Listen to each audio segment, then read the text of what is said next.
Alam nyo ba guys, dito daw sa mataas na kahoy, dito nyo raw makikita o matatagpuan ang mga kasuotan na gawa daw sa full tubs ng Coke. At ayon nga pala sa aking mga nasagap na balita, minsan na nga din daw pala ito na i-feature sa TV gaya ng Rated K, News 5 at saka TV Patrol. Bukod dito sa mga kasuotan, meron din nga daw pala sila dito mga collection ng mga Coca-Cola na halos hindi na daw nila mabilang kung gaano ba karami. At alam nyo ba guys, ang collector nga po pala na Ray, isang sundalong babae sa Philippine Air Force na si Sergeant Rachel Malibiran, na kung saan siya ang may gawa o siya ang may likha ng mga nakikita nyo dito. Kaya naman yan ang tatalakayin natin for today's video. Kaya't samahan nyo ako, let's go!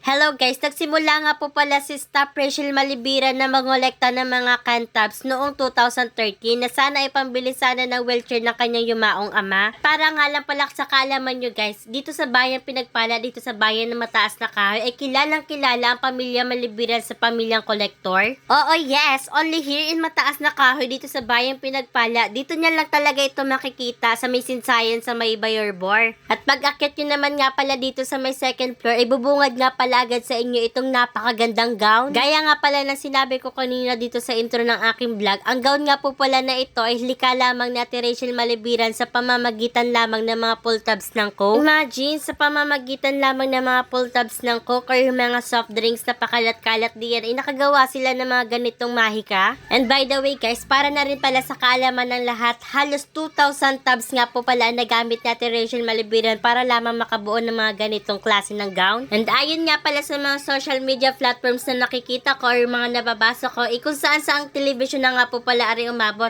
kaya na lamang ng Rated K, KMJS at saka TV Patrol. Grabe guys, isang napakalaking karangalan para sa kanila magkaroon ng spot sa isang television para lamang may pagmalaki kung ano nga ba yung talento na meron sila. Kapag ka talaga pinasok mo ang mundo ng pangongoleksyon, syempre kailangan mo magbigay dito ng tiyaga at saka effort at isang matibay na determinasyon para maipakita mo sa kanila kung ano ba yung talento na meron ka. Ito nga po pala yung pangalawang beses na nakarating ako dito sa bahay sinsayan ng Bayorbor dito sa My Heritage. Pero ito yung unang pagkakataon na nakapasok ako dito sa koleksyon ng mga Coca-Cola. Grabe talaga yung effort dito na Ate Rachel Malibiran. Talagang binigay niya lahat ng kaniyang effort na pwede niyang gawin para lamang maipakita at maipakita sa ibang tao ang kaniyang kagalingan sa pamamagitan ng pagko-collection. Gaya nga pala ng sinabi ko kanina sa intro ng aking vlog, inapuntahan na nga po pala ito ng isang sikat na artista na si Corina Sanchez at na-future niya nga po pala ito sa kanyang Rated K. At kung kayo naman ay mga walang ginagawa sa buhay at patambay-tambay laang naman diyan sa inyong bahay, halina't puntahan ninyo ang sinsayan sa Bayorbor dito sa My Heritage. Para naman nga po pala dun sa mga taong interesado, pwede nyo naman po ako message doon sa aking personal account or dito sa aking page. At baka nga po pala meron din magtanong sa inyo dito kung meron nga daw po palang entrance dito. Ay yes po, meron pong entrance dito at yung entrance na binabayad natin sa kanila na halagang 100